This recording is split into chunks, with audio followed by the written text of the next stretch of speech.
La vida pende de un hilo tan delgado que ni siquiera lo notamos. Cada paso que damos, cada decisión que tomamos, nos acerca o nos aleja de un final trágico. Pero el destino tiene su propio juego, y cuando decide que es nuestro turno, no hay manera de escapar. Un segundo de distracción, un error mínimo, un simple acto cotidiano, y todo puede cambiar.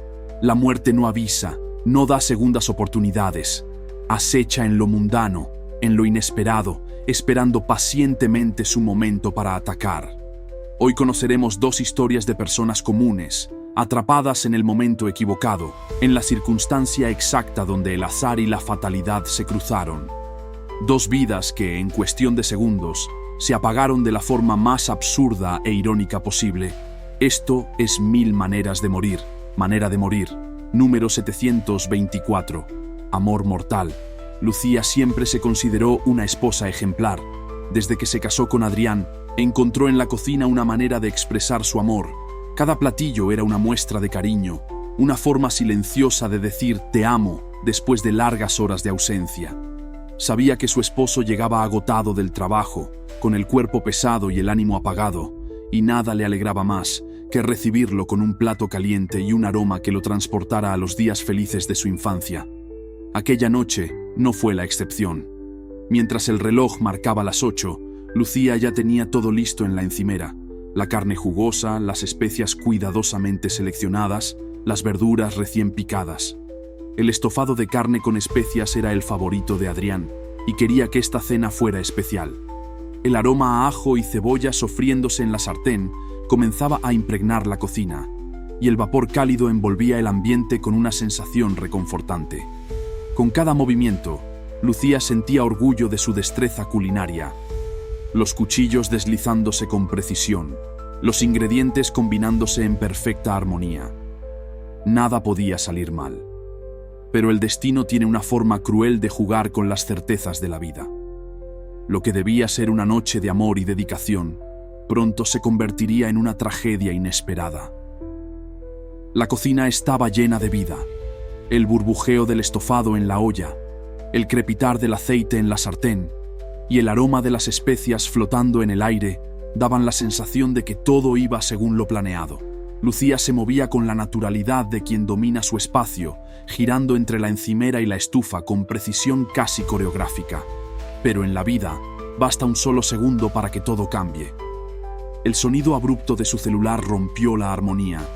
Era un tono fuerte, insistente, que la sobresaltó de inmediato. No esperaba llamadas a esa hora, y la posibilidad de que fuera algo urgente la llevó a reaccionar con prisa. Sin pensarlo dos veces, giró sobre sus talones para alcanzar el dispositivo que había dejado en la mesa. No vio el charco de agua. Quizás fue un derrame descuidado al lavar las verduras, tal vez una pequeña fuga del fregadero. Pero en ese instante su origen dejó de importar. En cuanto su pie tocó la superficie resbaladiza, su cuerpo perdió estabilidad. El pánico la invadió en una fracción de segundo mientras su instinto intentaba salvarla de la caída. En su desesperación por aferrarse a algo, su mano derecha buscó apoyo en la mesa, pero lo que encontró no fue estabilidad, sino el filo letal del cuchillo de caza que había dejado ahí momentos antes. La gravedad hizo el resto. El impacto fue brutal. El cuchillo penetró su abdomen con facilidad, cortando piel, músculo y órganos internos con una precisión que ni el mejor cirujano podría replicar. Un dolor indescriptible la atravesó de inmediato, una sensación ardiente que se expandió desde la herida hasta cada fibra de su ser. Lucía cayó de rodillas, su respiración entrecortada por el shock. Miró hacia abajo y vio la empuñadura del cuchillo sobresaliendo de su cuerpo, sujeta por una mancha oscura y creciente. Su mente se negó a aceptar la realidad de lo que acababa de ocurrir. Trató de gritar, pero lo único que salió de su boca fue un jadeo débil y ahogado. El celular seguía sonando en la mesa, su tono frío y mecánico contrastando con la escena desesperada que se desarrollaba en el suelo. Pero ya no importaba quién llamaba. Lo único que importaba era que, en cuestión de segundos, lo que había comenzado como una noche de amor y dedicación, ahora se convertía en una carrera contra la muerte, una carrera que Lucía no estaba segura de poder ganar. El impacto contra el suelo fue seco, amortiguado solo por el eco de su propia respiración entrecortada. Un escalofrío recorrió su cuerpo mientras la sangre caliente comenzaba a deslizarse lentamente por su abdomen, empapando su ropa y formando un charco carmesí a su alrededor.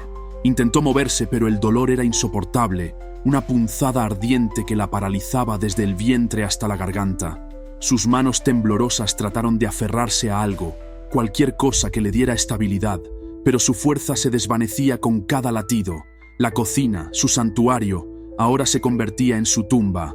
El celular había dejado de sonar, reemplazado por el único sonido persistente en la habitación, el burbujeo del estofado en la olla.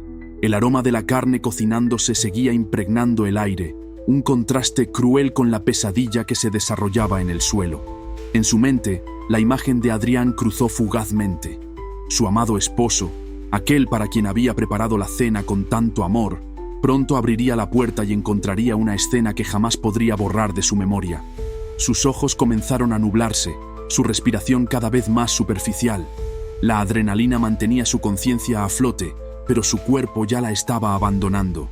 La oscuridad se cernía sobre ella cuando, de repente, el sonido de la puerta principal la hizo intentar aferrarse a la vida por unos segundos más.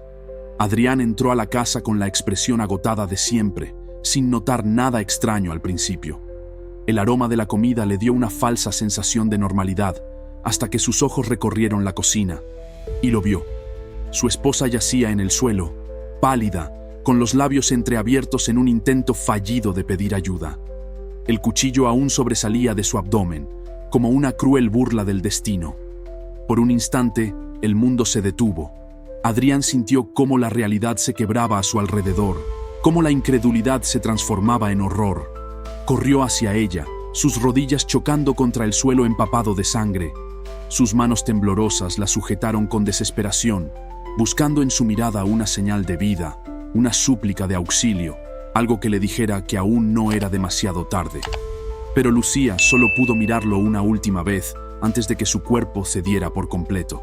El estofado seguía hirviendo en la olla. Su vapor ascendía tranquilamente, como si nada hubiese ocurrido, como si la tragedia no hubiera invadido aquel hogar. Pero Adrián ya no percibía su aroma, solo sentía el peso del vacío, el peso de una noche que, en un parpadeo, se había transformado en su peor pesadilla. Manera de morir, 981, el regreso a casa. Fernando había tenido uno de esos días en los que cada músculo de su cuerpo gritaba por descanso. Como obrero en la construcción, estaba acostumbrado al esfuerzo físico extremo, cargar materiales pesados, soportar el sol abrasador y lidiar con el ruido constante de martillos y taladros. Pero aquel día había sido especialmente agotador. Lo único que quería al final de la jornada era llegar a casa, quitarse las botas llenas de polvo y disfrutar de una noche de tranquilidad. Manejando de regreso, fantaseaba con una cena caliente y una cerveza fría. Su hogar, aunque modesto, era su refugio.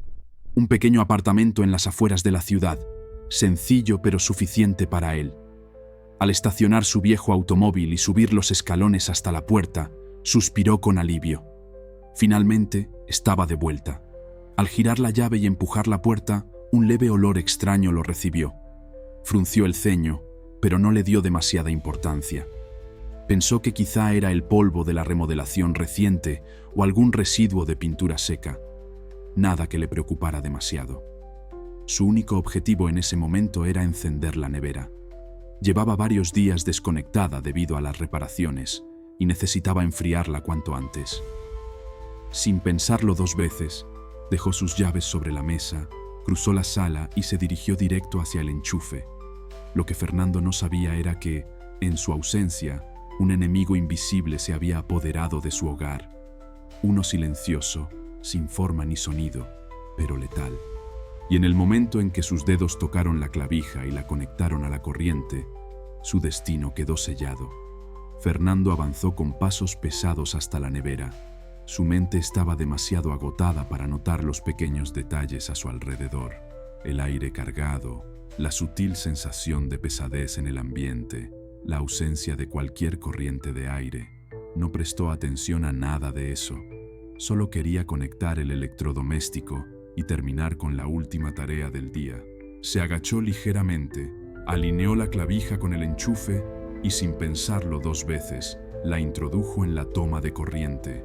Fue en ese instante cuando el destino decidió intervenir. La pequeña chispa generada por la conexión eléctrica fue imperceptible para el ojo humano, pero su efecto fue inmediato y devastador.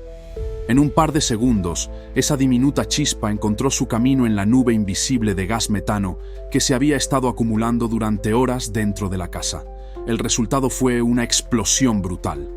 La fuerza de la detonación sacudió toda la estructura del hogar en una fracción de segundo. Las ventanas estallaron en 1000 pedazos, esparciendo fragmentos de vidrio como proyectiles afilados. La puerta principal voló fuera de sus bisagras y las paredes temblaron con un rugido ensordecedor. Fernando no tuvo tiempo de reaccionar. El impacto lo lanzó por el aire como si fuera un muñeco de trapo, su cuerpo golpeando violentamente contra la pared opuesta antes de ser envuelto en llamas y escombros. Las llamas se extendieron con rapidez, devorando muebles, cortinas y todo a su paso. El calor era insoportable. Las llamaradas bailaban como lenguas furiosas consumiendo lo que antes era su hogar. Un hogar que, ahora, no era más que una trampa ardiente sin escapatoria. Afuera, los vecinos sintieron la explosión como un trueno inesperado. Algunos corrieron hacia la casa en llamas, pero el fuego ya se había apoderado de todo. El hedor a gas y a madera carbonizada se mezclaba con el sonido de las sirenas que se aproximaban a la distancia. Pero para Fernando ya era demasiado tarde. Lo que había comenzado como una simple acción cotidiana, un gesto rutinario y sin importancia, terminó convirtiéndose en su sentencia de muerte. El estruendo sacudió toda la calle como si una bomba hubiera detonado en pleno barrio. Los vidrios de las casas cercanas vibraron, algunas ventanas estallaron y una onda expansiva levantó una nube de polvo y cenizas que se esparció rápidamente. Los vecinos, aterrorizados, salieron corriendo de sus casas, buscando desesperadamente el origen de la explosión. Lo que vieron los dejó sin aliento. Las llamas se elevaban furiosas desde lo que había sido el hogar de Fernando. Lenguas de fuego devoraban la estructura con rapidez, consumiendo techos, paredes y muebles como si fueran simples hojas secas. Un humo negro y espeso se alzaba al cielo, formando una columna que podía verse a kilómetros de distancia. Algunos vecinos intentaron acercarse, gritando su nombre, con la esperanza de que hubiera logrado escapar, pero la casa ya era un infierno impenetrable. Las llamas rugían con tal intensidad que nadie podía acercarse más de unos pocos metros sin sentir el calor abrasador quemando su piel. Los minutos pasaban y con ellos, la esperanza de encontrar a Fernando con vida se desvanecía. Para cuando los bomberos llegaron, solo quedaban escombros humeantes y restos carbonizados de lo que alguna vez fue su hogar. Su cuerpo fue encontrado horas después, sepultado bajo lo que quedaba de la estructura, apenas reconocible, reducido a cenizas y fragmentos de hueso. No sintió nada. No hubo tiempo para el miedo, para el arrepentimiento, ni para el dolor. En un parpadeo, su existencia se había desvanecido en el fuego, atrapado en una trampa letal creada por un error que parecía insignificante. Una simple acción, un solo descuido, y su destino quedó sellado en un mar de llamas. La muerte no discrimina, puede estar en un resbalón inesperado o en una conexión eléctrica. Lo que parece un simple error cotidiano, en segundos se convierte en una sentencia de muerte. Así son las ironías de la vida y de la muerte. Esto fue 1000 maneras de morir.